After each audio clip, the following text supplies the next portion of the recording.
Pessoal, vamos lá, vamos fazer aqui a nossa oração, tá certo? Pega a sua Bíblia, abraça aí, a palavra de Deus é o próprio Jesus. Então, você vai estar dando um abraço agora no próprio Senhor Jesus, tá bom?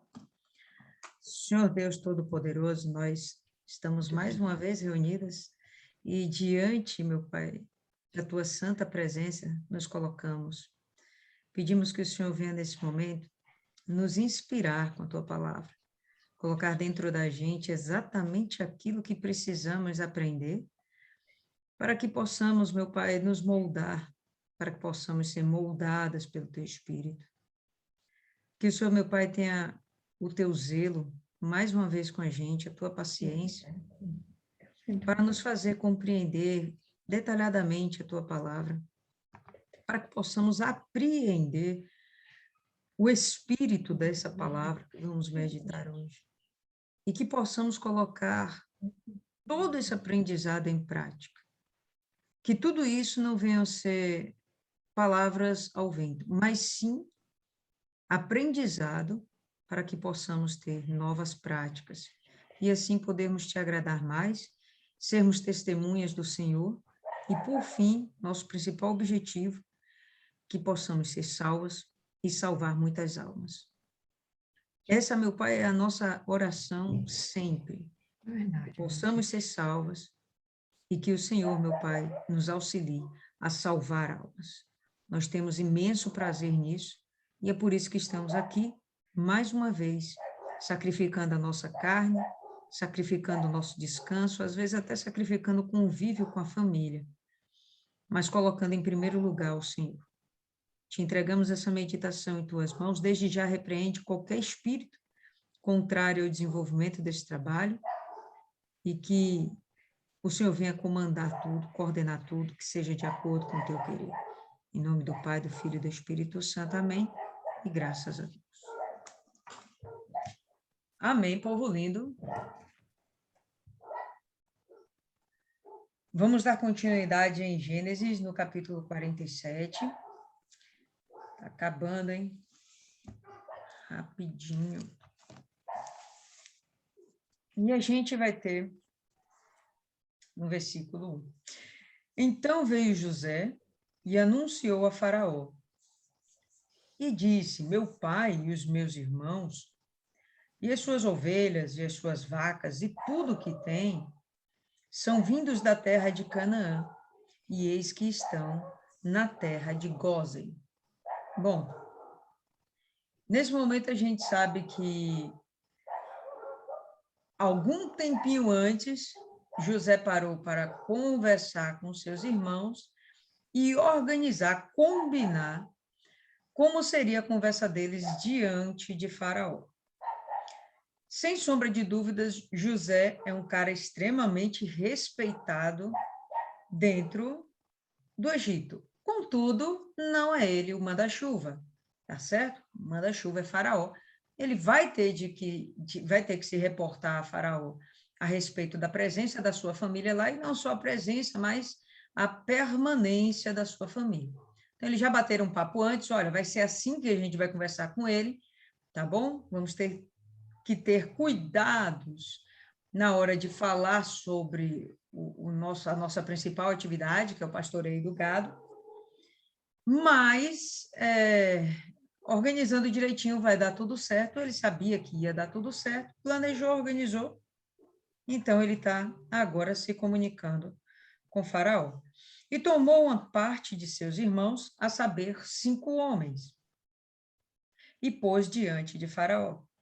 Mas uma estratégia sábia, né, do José. Bom, se tivessem ido todos os irmãos, potencialmente ia ter algum momento em que eles teriam alguma insegurança. Então, ele pegou aqueles que seriam os mais capazes de ter essa conversa com o faraó,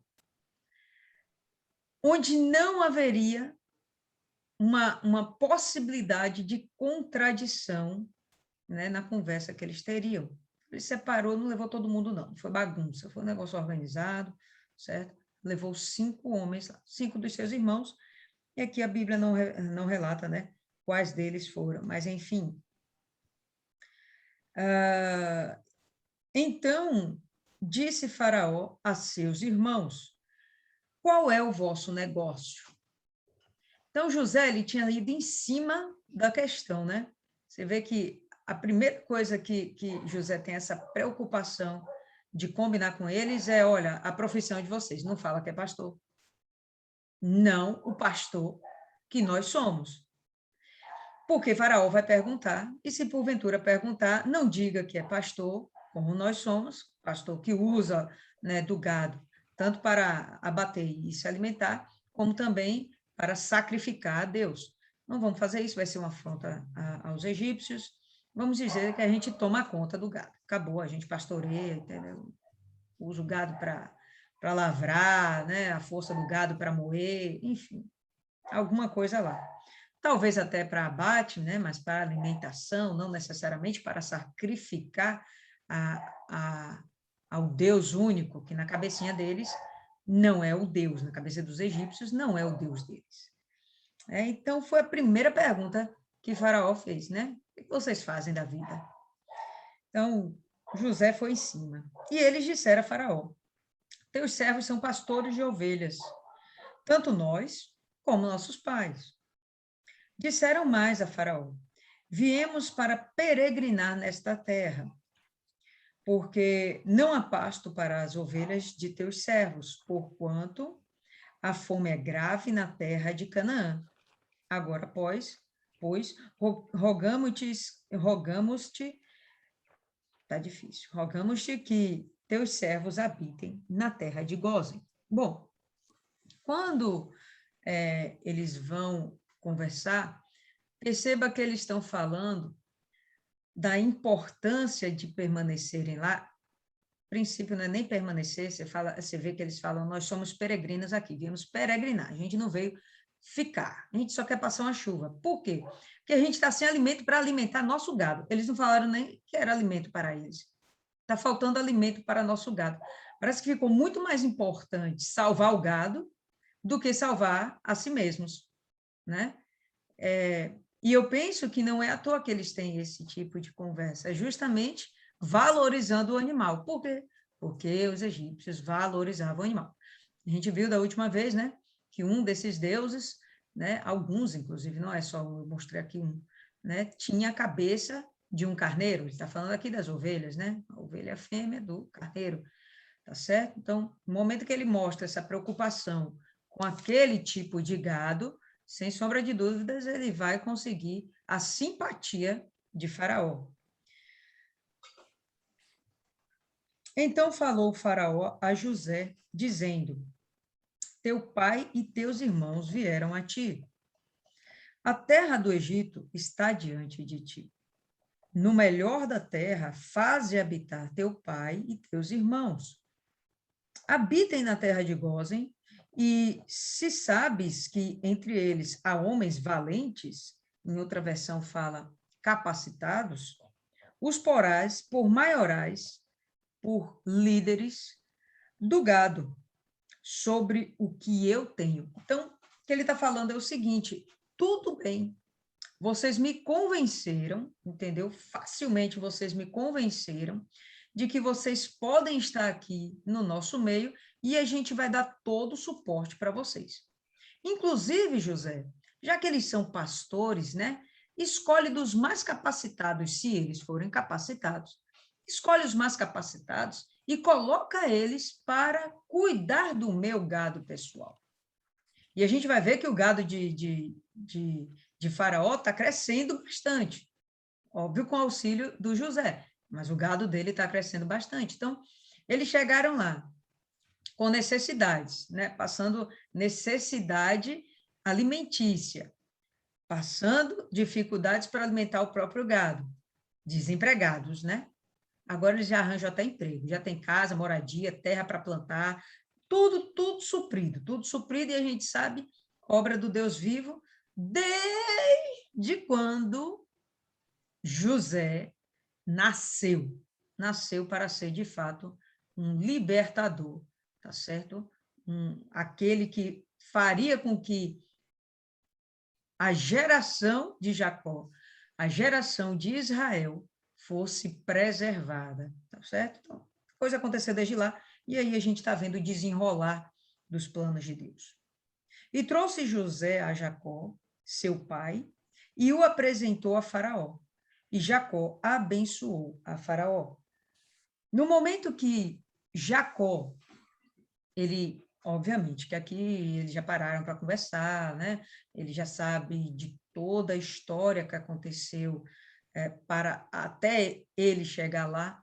Então, com certeza, os filhos já falaram a verdade, que colocaram ele dentro de um poço e que depois venderam. E aí José continuou a história de que ele chegou lá, foi vendido como escravo, trabalhou na casa de Potifar, foi preso. Toda essa história ele já sabe. E no final das contas, ele deve ter contado, com certeza, a Jacó, que Faraó o honrou sobremaneira. Faraó confiou nele, devido à ação do próprio Deus, no momento em que ele revela, né, a interpretação dos sonhos, consegue a graça de Faraó e, sem sombra de dúvidas, o pai, com certeza, seria muito grato a Faraó por isso. Então, não existe uma resistência de Jacó para com Faraó, não existe mais uma resistência de Jacó para com nada. Ele já entregou isso no capítulo passado nas mãos de Deus, começa o capítulo passado, né, o 46, ele justamente levantando um altar, ou pelo menos sacrificando a Deus em um altar, pedindo a direção de Deus, ele se colocou já mais uma vez à disposição de Deus, então tudo está acontecendo favorável, e ele não vai ficar com ruídos, com ressentimentos, remoendo o passado, não, vida que segue. E se esse homem, Faraó, abençoou o meu filho, nada mais justo do que eu abençoá-lo. Então, foi uma recíproca. E Faraó disse a Jacó: quantos são os dias dos anos da tua vida? E Jacó disse a Faraó: aos dias dos anos das minhas peregrinações são 130 anos. Poucos e maus foram os dias dos tantos, ou dos anos, da minha vida. E não chegaram aos dias dos anos da vida de meus pais, nos dias das suas peregrinações. Não sou tão velho quanto os meus pais, mas a minha vida foi muito ruim. Não, a gente vai pensar, mas como assim a vida desse homem foi muito ruim se Deus era com ele em tudo? Parece que ele está sendo ingrato. Não é que ele está sendo ingrato, mas ele está sendo velho. E velho normalmente é rabugento. E nesse momento ele está relembrando todas aquelas dificuldades que ele passou.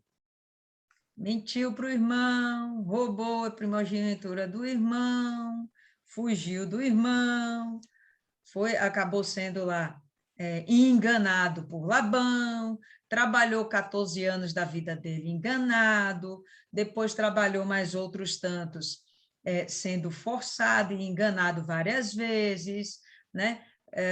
Tem a luta com o anjo, que não deve ter sido coisa light, e teve a história de Siquém, o estupro da filha, a morte da mulher que ele amava, 4 mulheres perturbando o juízo dele, os filhos vivendo em contendas. Bom, se a gente for avaliar friamente, esse cara passou por muitas dificuldades, passou por muita coisa dura, sem sombra de dúvidas. Agora ele está tendo um motivo de alegria, por quê? Porque José está vivo, vamos sair lá da fome e vou estar aqui junto do meu filho, pelo menos até eu morrer, porque foi promessa de Deus. Eu já disse para ele que José estaria ao lado dele até o momento de fechar os olhos. Então, quando ele chega para Faraó, ele está sendo sincero, desabafando, como se estivesse conversando, né, com um amigo até. E ele chega e fala dessas mazelas que ele viveu. Não sei se ele cita tudo isso, mas na cabecinha dele passou aquele filme e ele disse, bom, no tempo das minhas peregrinações, eu já tenho 130 anos, então já estou ficando velho e rabugento, né? Teve muita coisa na minha vida que foi ruim, certo? Não sou tão velho quanto o meu pai, mas, enfim, eu estou aqui vivendo. E Jacó abençoou a Faraó e saiu da sua presença. Repete-se que ele abençoou Será que ele abençoou 2 vezes necessariamente? Não sei, pode até ter sido, né? Ele abençoa quando chega e abençoa quando sai, pode até ter sido. Mas isso realmente não é o que mais importa. O que importa é que Jacó está demonstrando, né, através da autoridade espiritual que há sobre ele, a gratidão a respeito do faraó. Isso é, de fato, algo muito bacana que o Jacó está manifestando.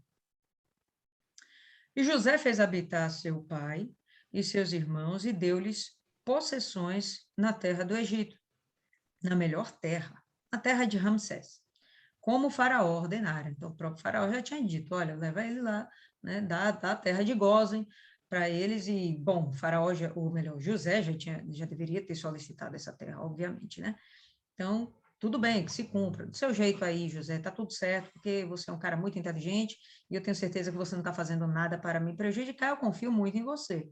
Então, pegue, bote eles lá na melhor terra, até muito válido, porque você é extremamente valioso aqui para o Egito, nada mais justo do que eu retribuir também tudo isso para você, acolhendo a sua família em meu território. Então, aquela troca de amabilidades, aquela coisa bacana, né? Troca de reconhecimento. Legal. E José sustentou de pão a seu pai. Bom, era só pão? Claro que não, né? Mas a intenção é dizer que ele teve alimento, não faltou alimento. De fome, com certeza, esses rapazes aqui não sofreram de forma nenhuma. Sustentou de pão a seu pai, seus irmãos e toda a casa de seu pai, segundo as suas famílias, que era gente pra caramba, pessoal. A gente vai perceber que, ao longo do texto aí, os egípcios vão passar necessidade e José vai fazer de tudo para que Faraó enriqueça e possua, inclusive, esses homens como escravos. Mas o povo de José, não. Esses daí estão sendo totalmente preservados e não tem faltado nada a eles. E ainda assumiram o cuidado com o gado, né, de Faraó. Ah, bom. E não havia pão em toda a terra, porque a fome era muito grave, muito grande, de modo que a terra do Egito e a terra de Canaã desfaleciam por causa da fome. Então, a gente já falou isso há algum tempo atrás. O Egito, ele acabou virando o celeiro do mundo conhecido naquele momento.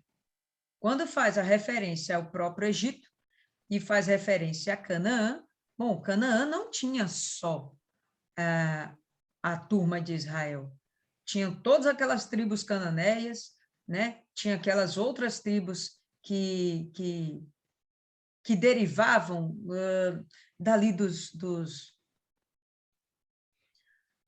da Babilônia, tá? Daquela região ali, tinha outras tribos ali próximas, toda aquela região ali, ela dependia nesse momento do Egito, era o único lugar que estava tendo alimento, porque Deus permitiu. Então, José recolheu todo o dinheiro que se achou na terra do Egito e na terra de Canaã, pelo trigo que compravam, e José trouxe o dinheiro à casa de Faraó. Você vê que o dinheiro não ensoberbeceu, não fez esse homem virar a cabeça, né? Ainda que ele tivesse no meio de pagãos e tendo todo o poder abaixo de Faraó, nas suas mãos, ele não se corrompeu. Às vezes a gente dá um título para alguém, né? A pessoa já se corrompe, já se envaidece, se ensoberbece, já acha que tem merecimentos. Não, José está sendo sempre muito honesto, muito sincero, muito razoável. E aí o que ele faz, né? Vai criando estratégias para que Faraó continue enriquecendo, de forma tal que todos aqueles povos, todas aquelas pessoas do Egito e todos aqueles povos de Canaã acabaram entregando todo o seu dinheiro na aquisição de alimentos. Acabando-se, pois, o dinheiro da terra do Egito e da terra de Canaã, vieram todos os egípcios a José, dizendo: Dá-nos pão, porque morreremos em tua presença, porquanto o dinheiro nos falta. E José disse, bom, tudo bem, vou te dar o trigo aqui, o alimento que vocês precisam, mas impossível que seja de graça, não vai rolar isso aí. Vamos fazer o seguinte? José disse, verso 16, dai o vosso gado, e eu vou-lo darei por vosso gado, se falta o dinheiro. Então, eu vou te dar o alimento em troca do seu gado.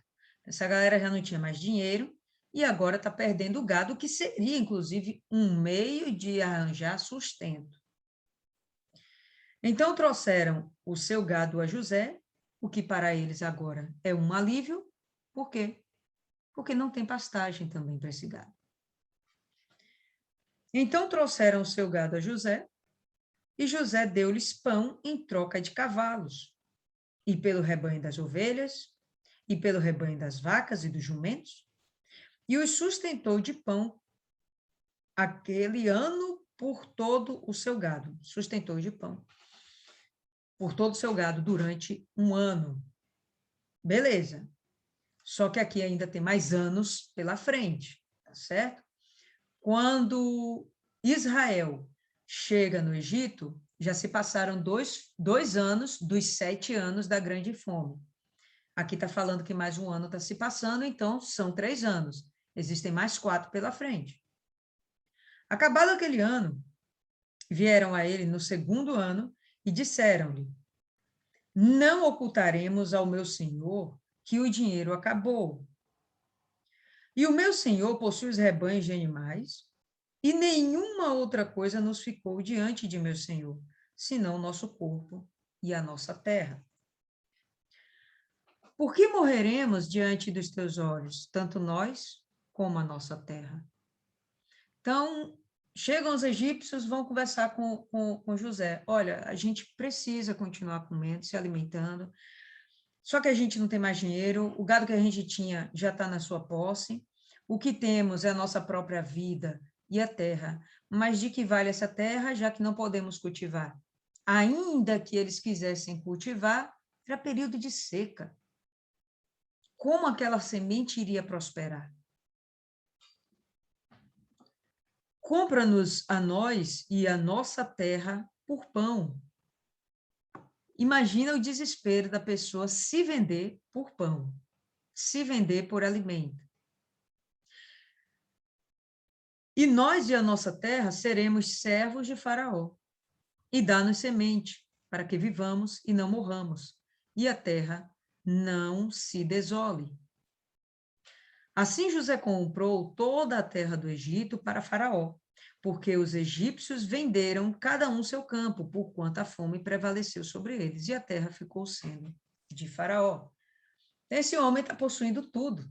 Você já está virando um grande latifúndio, né? Um grande monopólio. Quanto ao povo, fê-lo passar as cidades, desde uma extremidade da terra do Egito até a outra extremidade. Somente a terra dos sacerdotes não a comprou, porquanto os sacerdotes tinham porção de Faraó, e eles comiam da sua porção que Faraó lhes tinha dado. Por isso, não venderam a sua terra. Beleza. Os sacerdotes tinham privilégio, eles comiam lá mesmo no palácio, então não tinha por que eles quererem vender nada, né? Porque eles não passavam privações. Então, estava tranquilo, estava favorável. Não havia por que eles negociarem com José. Não havia essa necessidade. Então, todo o Egito se tornou posse de Faraó. Todo o Egito se tornou possessão do Estado, o que é uma coisa extremamente perigosa, né? Você ficou na mão por completo de um líder. Se esse líder for bom, tudo bem, você pode ter chances ainda de ter uma sobrevida de qualidade. Mas se esse líder for mau, não tem quem te socorra. Você está perdido. Então, disse José ao povo, eis que hoje tenho comprado a vós e a vossa terra para Faraó. Eis aí, tem sementes para vós, para que semeeis a terra. Há de ser, porém, que das colheitas dareis o quinto a Faraó, e as 4 partes serão vossas, para a semente do campo, para o vosso mantimento, e dos que estão nas vossas casas, para que comam vossos filhos. Tudo bem, eu vou te dar semente. Você vai plantar, não vai ser fácil. Por quê? Porque estamos numa grande seca. Mas vamos lá, vocês escolhem aquele restinho de água lá do Nilo, enfim, tem alguma água ainda no Nilo, obviamente que ele não secou. Só que agora vocês vão trabalhar para a gente, e não é 1/10, não é o dízimo que vocês vão separar para Faraó. É 20% que vocês vão separar para Faraó. O resto vocês podem consumir, podem replantar, podem fazer o que quiser. Mas nesse momento, pessoal, até a terra deles não é mais posse. Eles vão cultivar naquela terra, entendeu? Eles não têm mais o gado para arar. Tudo bem, né? Eles podem usar até o de Faraó, já que a terra é de Faraó. Mas eles agora estão numa condição completamente, como é que a gente pode falar? Miséria, né? Escravos de Faraó. E quando você se torna escravo de alguém, você está perdido. Dependente para todo sempre. Isso aí, Fernanda. Quando a gente observa por que a palavra reflete, né, relata toda essa situação que está acontecendo com os egípcios. Porque isso só está acontecendo com os egípcios. Isso não está acontecendo com os hebreus. Os egípcios, apesar de terem todos os seus ídolos, nenhum deles está sendo capaz de dar apoio a eles. Faraó está sugando o resto que eles têm. Ah, não, mas a ideia é de José. Beleza, José trabalha para Faraó. O objetivo dele é cuidar das coisas, dos assuntos de Faraó. Se fosse para cuidar do objetivo dele, eu tenho certeza que ele faria a mesma coisa, só que em prol dele. Como as coisas não são dele, as posses não são dele, o governo não é dele, então ele vai fazer tudo isso para Faraó. Por quê? Porque ele é servo de Faraó. Tá certo? E um bom servo, que independente da qualidade que seja Faraó, a gente tem que dar o nosso melhor. E José tem que dar o melhor dele também, para aquele que é autoridade sobre ele.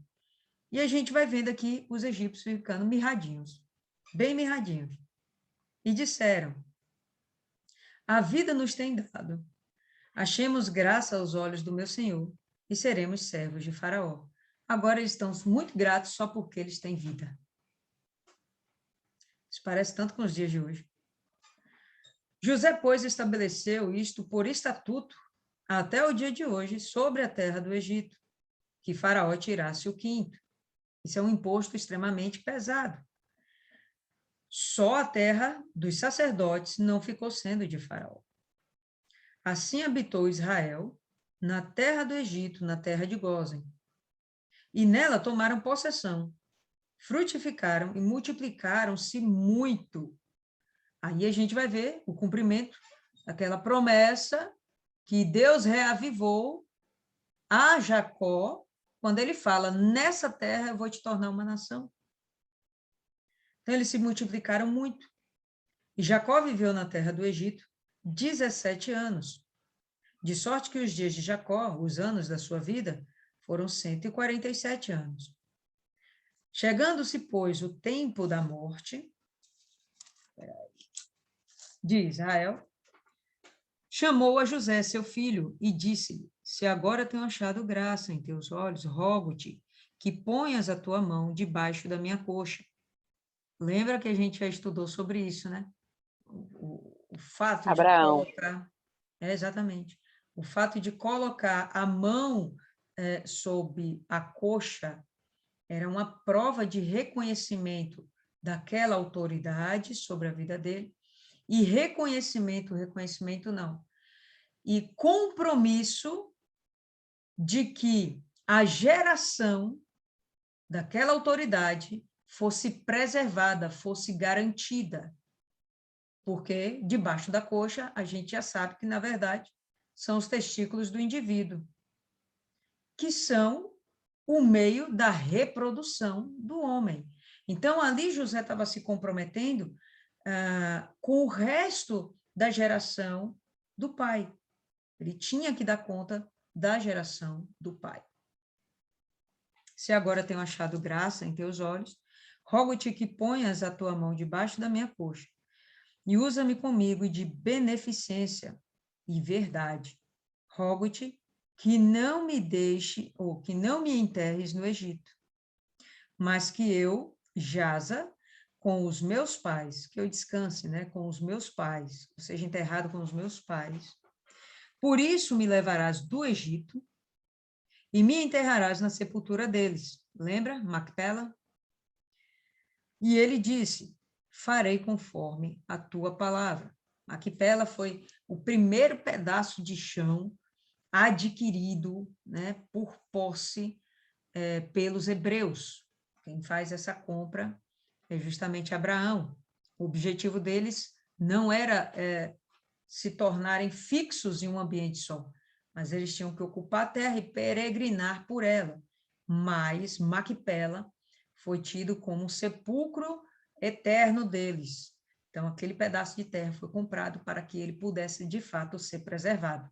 Ninguém sai andando com cemitério nas costas. O cemitério vai ter que ficar estatizado lá em algum lugar. Então, essa é a primeira compra que a gente tem sendo referida, né, na Bíblia.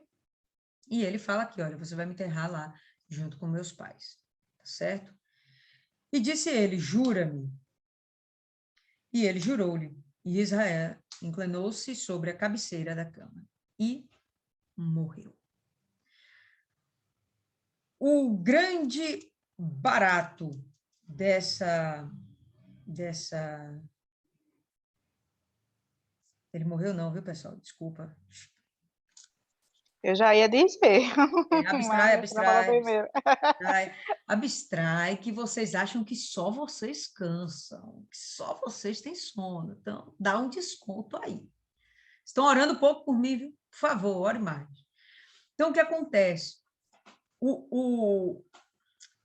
No meu entendimento, o grande foco desse texto é justamente mostrar que, ainda que Israel tivesse numa terra que não lhes pertencia, uma terra que Deus uma vez já tinha dito que não era nem para o seu povo descer para o lado de lá. Quando Abraão desceu para lá, ele mandou voltar.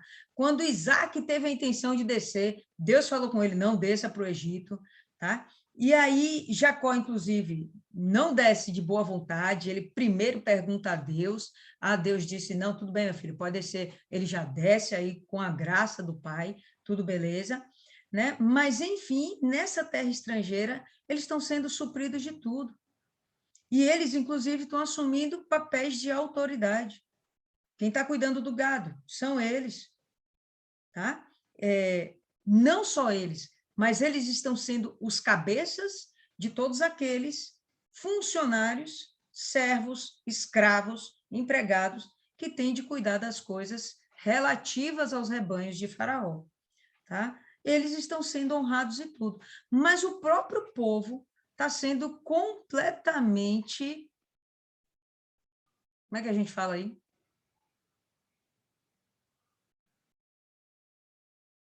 Fala aí, povo, ajuda. Extorquido. Massacrado mesmo, explorado, né? Explorado, extorquido, porque eles estão ficando sem posses, né? Não tá sofrendo, não está tomando nenhuma chicotada, tal, mas eles estão ficando sem posses e acabam por ficar escravos de varal. Meu Deus, como é que você vende sua vida para outro ser humano? Isso é uma coisa que não deveria nem se passar pela cabeça. Mas foi o que aconteceu. Mas Israel não. Israel está tendo do bom e do melhor, tá certo? José, ele está propiciando, né, e garantindo suprimento de todas as necessidades. E a gente vê aqui os planos de Deus se cumprindo. O Deus que é maior que qualquer outro Deus, porque não existem outros deuses, ele é o Deus único, está fazendo com que aqueles que têm milhares de deuses e dependem daquela terra sejam humilhados, vamos dizer assim. Eles são humilhados pelos seus próprios deuses, dentro da sua própria casa, enquanto o povo do verdadeiro Deus está sendo exaltado fora da sua casa. É isso aí, pessoal. Alguém tem algum comentário a falar, algo para dizer? Pode falar, Isis. Maiana, que levantou a mão primeiro. Fala aí, Maiana. O que é bem legal é que quando o faraó pergunta quantos anos Jacó tem, ele fala os dias da minha peregrinação. Ele tem em mente que ele não é dali e que ele não vai ficar ali.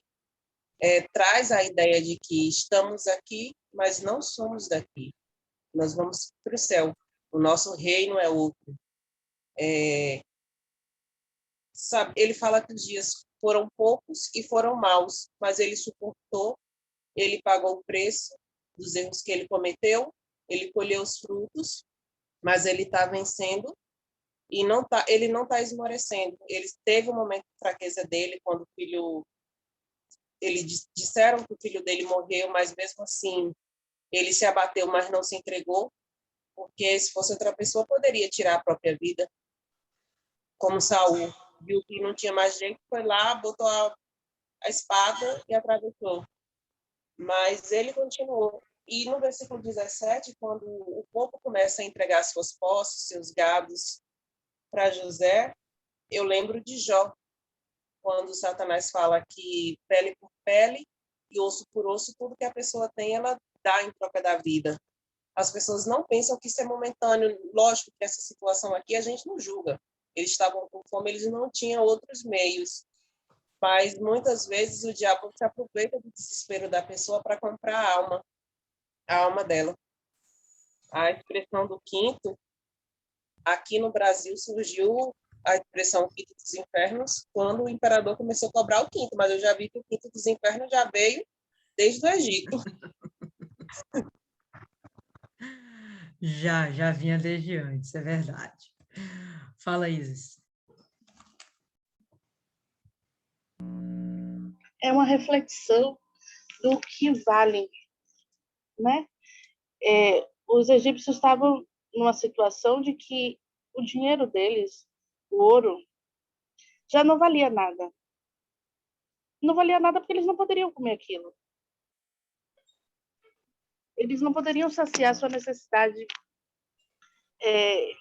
primordial com aquele dinheiro. E eles trocam aquele dinheiro por comida, e depois tem que trocar o resto das suas posses. E eles se veem numa situação de que a vida deles também não valia grande coisa, porque eles não poderiam consumir aquilo. Até a sua vida, o valor da sua vida não significava nada, porque ele não poderia comer. Se saciar da sua necessidade com a sua vida. Então, muito fácil vender, trocar, na verdade, a sua liberdade por um dia mais de vida. E tem tantas pessoas que estão vivendo, sendo escravos, se deixando ser escravizados de uma forma muito mansa, por não valorizarem a sua vida, por não ter essa real noção do que eles valem no mundo espiritual, que sua alma vale. Por isso a gente vê muita gente que troca, vende alma pro diabo, é histórias assim, né? Não sabe o valor.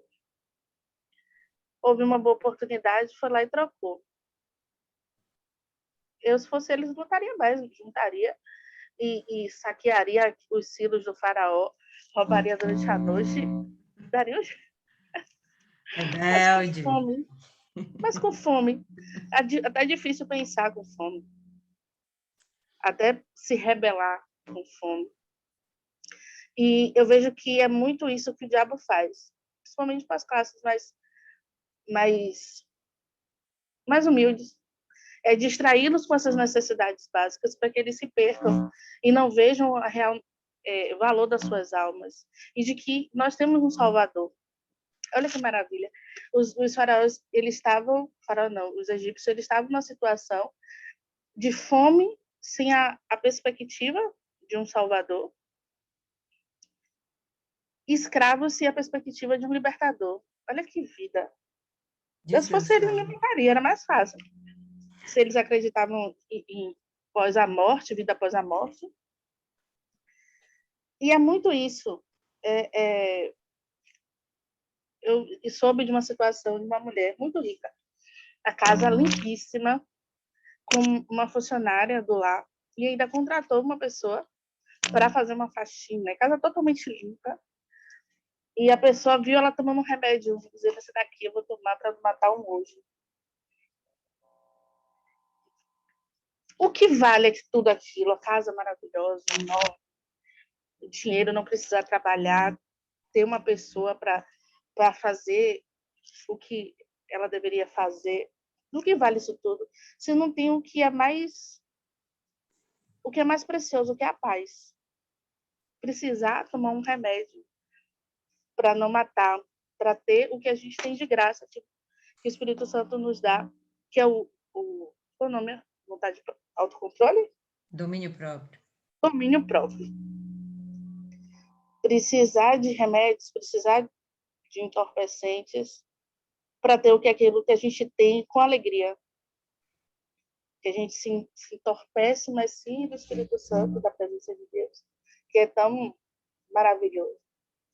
E aí você percebe que é como o rico e Lázaro. Hoje a gente foi na evangelização, o pobre ele realmente está mais receptivo. Os bêbados, super receptivos, não recebi, não, eu vou sexta-feira, não sei nem se vai. Mas eles estavam realmente muito, muito solícitos, né? Teve um que acabou meu nome. Fedendo, meu Deus. Eu tive que botar máscara. E essa galera que está presa dentro dos condomínios, presa nas suas cercas elétricas, como é que está esse povo? Como é que está vivendo esse povo? Como é que está essas almas que tem tanto dinheiro, tem tanta possibilidade, mas não tem o fundamental, que estão realmente distraídas, estão com suas almas distraídas, com valores torcidos e com coisas que têm valor, mas que se tornam irrelevantes. Não conseguem comprar a sua paz de espírito. É algo que a gente tem que refletir. Como é que a gente chega nessa galera? Como é que a gente chega nessas mulheres que estão se dopando aí com remédio para não matar um hoje? É algo que a gente deve refletir. A gente faz um trabalho nas comunidades, mas são pessoas que também são almas que também precisam. E pelo menos ouvir a palavra de Deus, ouvir que a gente tem um libertador, tem um salvador, que há uma luz no fim do tempo. É isso. A Fernanda, ela está trazendo essa questão aí, né, dos ixos, e que é bem interessante e pertinente. Como o governador, né, o líder máximo, o faraó, ele não era realmente um egípcio legítimo, lembra que a gente chegou a comentar, eles invadem o Egito, mas eles não obrigam os egípcios a serem ixos. Eles dão completa liberdade para os egípcios continuarem sendo egípcios. Pelo contrário, os ixos acabam absorvendo parte da cultura dos egípcios. Mas isso não significa que eles são amiguinhos. Então, com certeza,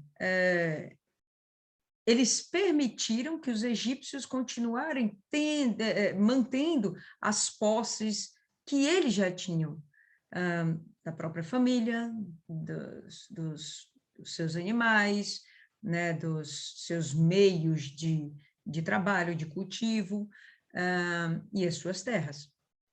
Mas, quando vai chegando o fechamento do cerco, ele simplesmente vai arrancando tudo que ele pode, sem nenhuma pena. E talvez exatamente por isso que ele faz isso sem nenhuma pena, né? É um líder que, na verdade, não tem uma identificação com você. Né? Então, fica muito fácil ele chegar e simplesmente tomar tudo que lhes pertence, entende? Mas, em princípio, quando os ixos chegam, o objetivo deles não é tomar conta das terras, é assumir o controle daquela região. E agora, legalmente, eles estão tomando posse das terras, porque as pessoas, os egípcios, vão liberalmente a força de uma necessidade. Mas eles vão lá e negociam tudo que tem, inclusive suas próprias vidas, e entregam tudo para Faraó. A fome realmente é uma coisa absurda. A gente não pode prever o comportamento do ser humano diante da fome. Isis falou aí, não, eu ia lá e me rebelava. Bom, você não ia ter estrutura realmente para se rebelar com um exército, né? Existiam as cidades-celeiros, lembra que foram construídos celeiros, tinham as cidades-celeiros, e com certeza aquilo lá não estava deixado abandonado. Não, tinha uma guarda tomando conta daquilo. Por quê? Porque eles sabiam que a qualquer momento eles poderiam ser surpreendidos por alguém que quisesse saqueá-los. Lembra que quando Rubem e seus irmãos chegam diante de José, José, a primeira coisa que pergunta, vocês estão vindo de onde? Vocês são espias? Vocês estão vindo aqui para espiar a terra? Porque sim, era uma preocupação, tá? Se esse povo está vindo para cá para nos atacar e roubar o nosso alimento, então, assim, havia uma preocupação, tá certo? Tanto que com os estrangeiros, quem lidava diretamente era José. Era o cara mais espertinho, tá? Então, enfim, os Ixos possuíam esse poderio e, de repente, por terem maltratado tanto os egípcios, é que, de fato, no futuro vai acontecer uma rebelião dos egípcios e eles vão expulsar os Ixos de lá. Quem não morrer vai ser expulso. E eles tomam o Egito de volta para si. Vai chegar o momento. Mas esse momento é o momento de José. Esse agora, né, capítulo 47 de Gênesis, é o momento de José. E não existe a possibilidade de um faraó legitimamente egípcio. Tá? Tinha que ser um outro estrangeiro que aceitasse um estrangeiro governando no meio deles. Certo? Eu ia falar outra coisa a respeito do que isso comentou, mas eu lembro já já. Pode falar aí, dona Maria. É o seguinte, vocês estão falando aí a questão de como é que se vende, né? E então isso me fez lembrar o tempo da guerra, que eu não era nascida, mas eu ouço os relatos de minha mãe, minhas tias, inclusive de minha avó, certo? E meu avô, certo? Então esse negócio de você ter o dinheiro e não ter como comprar, eles relatam, quando eles relatavam, você sentia a angústia. O meu avô pegou um carro e foi até Feira de Santana, porque aqui em Salvador, você corria aqui em Salvador inteiro e você não achava nem coentro, como dizia meu avô. Um tomate, você não achava para comprar. Não adiantava você ter milhões no bolso, entendeu? Meu avô teve dinheiro para ir de carro até Feira de Santana, e aí voltou do mesmo jeito. Não achou nada também em Feira de Santana, certo? E o que aconteceu foi que eles ficaram comendo mamão e banana verde, e minha avó cozinhava como se fosse um ensopado, e eles comiam. Eu tenho uma tia que ela até já morreu, mas ela não podia ver mamão mais na frente dela. Depois da guerra, ela nunca mais comeu mamão na vida, de tanto mamão e banana que eles comeram. E, pensando bem, a casa de minha avó tinha um quintal grande, tinha banana, mas eu fico pensando, porque não tinha esses mamoeiros todos, não, nem essas bananas todas, não. Minha avó tinha 8 filhos. E eu aí perguntei para ela, mas tinha bem mais mamão, mamoeiro e banana do que agora, né? Ela disse, não, tinha mais ou menos a mesma coisa. Mas minha avó eram 8 filhos, a gente comia na base de 2 mamões por dia, certo? E aí era um cacho de banana. Não podia comer a banana toda, nem o mamão todo, não, até porque o mamão tinha que estar verde, a banana, senão não servia para fazer uma comida salgada, né? Então, o que eu quero contar para vocês é que já, né, poxa, isso foi nos anos 40, meus avós contavam isso nos anos 60, e ainda você sentia a angústia. Você está entendendo? A angústia de um pai com 8 filhos dentro de casa, sem condição de dar comida para os filhos, né? Com dinheiro, mas de que adianta? É como isso aí. Você tem o dinheiro, e aí? O dinheiro nem sempre resolve a situação. E, às vezes, né, a gente vê assim, por quê? Porque o dinheiro não é para resolver todas as situações. Quem realmente resolve todas as situações é Deus.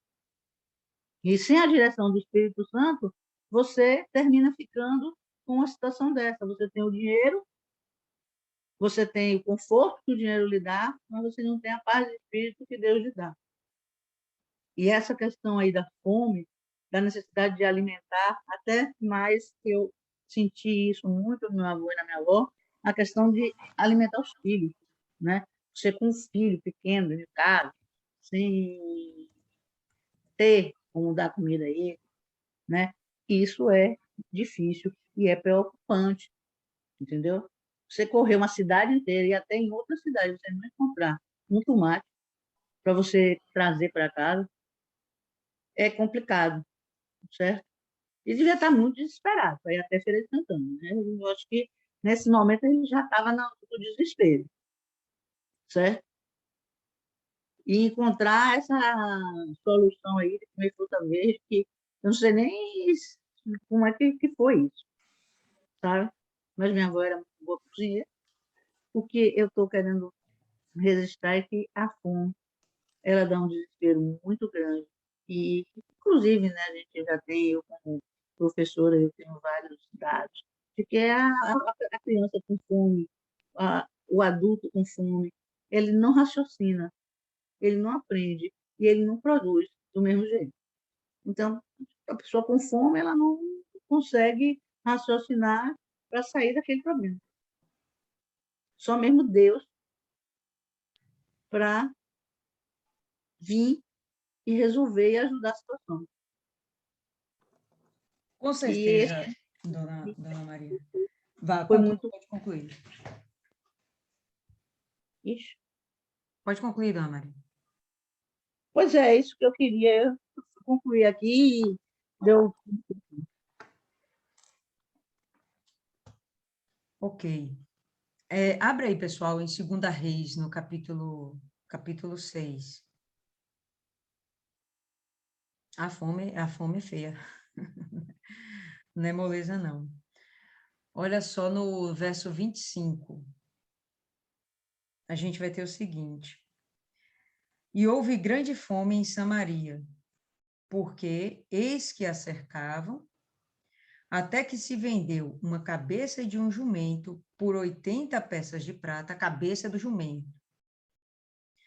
E a 4ª parte de um cabo de esterco de pombas por 5 peças de prata. Quanto que você daria para comer cocô de pombo? É absurdado, velho. É absurdado. Então, a gente não pode realmente prever o que o ser humano pode fazer para preservar sua própria vida, né? Fica difícil. Então, tem aqueles que pedem para morrer, tem aqueles que matam, né? Tem aqueles que se submetem, mas é em cima dessa questão, né? Do desejo do ser humano, foi trágico, né? Desejo do ser humano permanecer vivo, a vida luta pela vida, ainda que você esteja lá nas suas últimas, você vai levantar a mãozinha e pedir socorro. Então, ainda que você esteja nas suas últimas, você vai fazer de tudo para continuar vivo. Tudo. Inclusive comer cocô de pombo. Que eu nem imagino que sabor deve ser isso. Temperado com o quê? Com sal? Uma gotinha de limão? Tá? Aí você se submete de todas as formas. E em cima disso é que sempre houve o domínio dos povos e das nações. Não é à toa que a marca da besta vai vir em cima disso. Vai impedir a pessoa de comprar e vender. Você não vai comprar seu alimento, você não vai vender seu serviço, sem dinheiro você não compra alimento, e acabou. Ou você se submete, aceita a marca da besta, ou você se enlouquece, dá um tiro na cabeça, ou então você se rebela e foge contra o sistema. Você não luta contra o sistema, não tem como lutar. Na época da grande tribulação, não vai ter como lutar contra o sistema. Você vai fugir do sistema. Você vai tentar fugir do sistema. E se você for pego, está amarrado, porque nenhum de nós aqui acontecerá.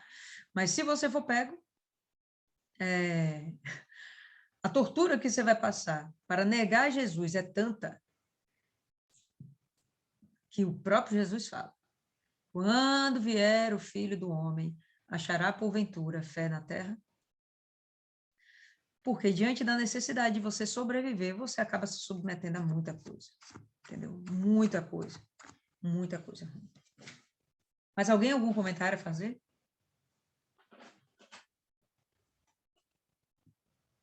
Não? Então vamos lá, fazer a nossa oração de encerramento. Quem se habilita aí, quem vai fazer a oração final?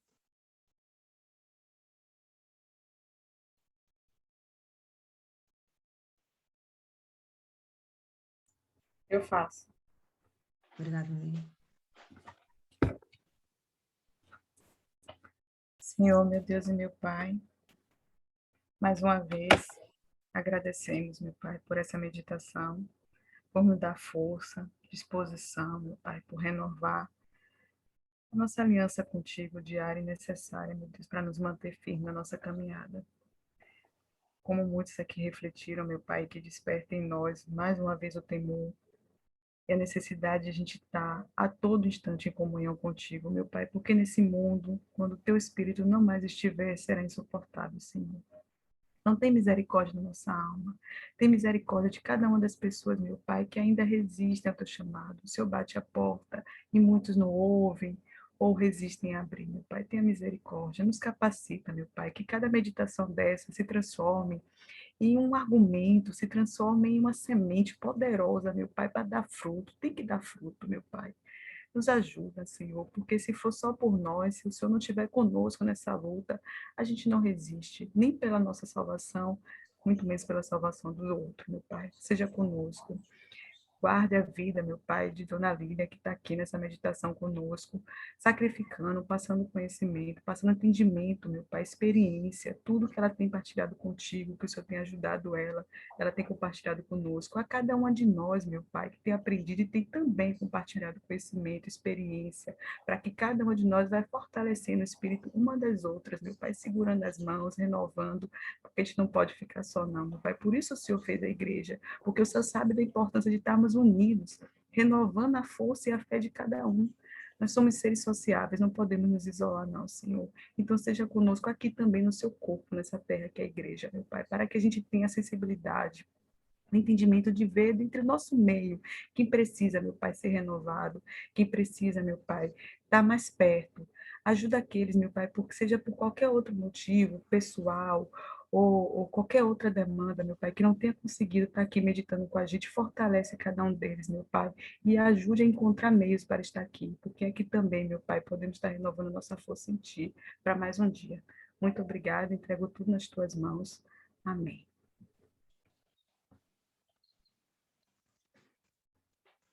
Amém, pessoal. Então, por hoje é só.